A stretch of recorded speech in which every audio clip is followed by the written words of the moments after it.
Hi, it's Miss Jennifer with Kenton County Public Library, and today we're going to talk about texture. We are outside to talk about the texture of a tree, in fact.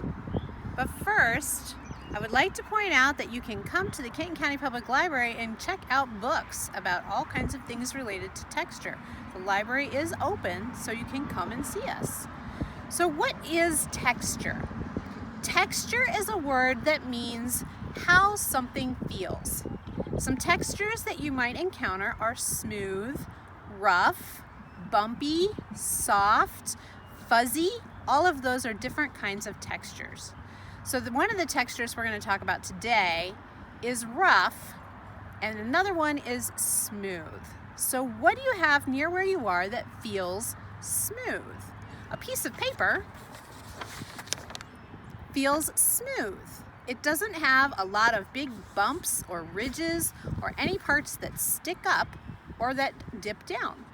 However, when something is rough, you're going to find that it has those things, bumps and ridges and dips and lots of other things that make it, when you rub your hand across it, so that your fingers stop and start instead of just sliding all the way across it.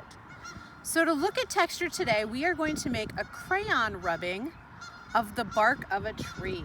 I am standing next to a giant sycamore tree, and we are going to make a rubbing of this tree's bark.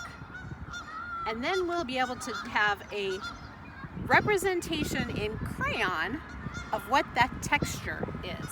So I'm just going to hold my piece of paper flat against the tree trunk, and I'm going to use a large crayon with the paper removed, and I'm going to rub the side of it over the bark.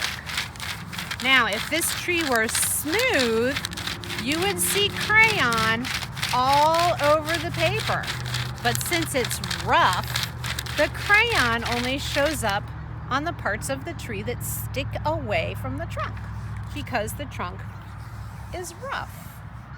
A part like this is a little bit more smooth than this part. So this part is smoother and this part is rougher. So that is our lesson today on texture and how you can make tree bark rubbings to find out about the texture of the tree. Thanks, and visit us at the library.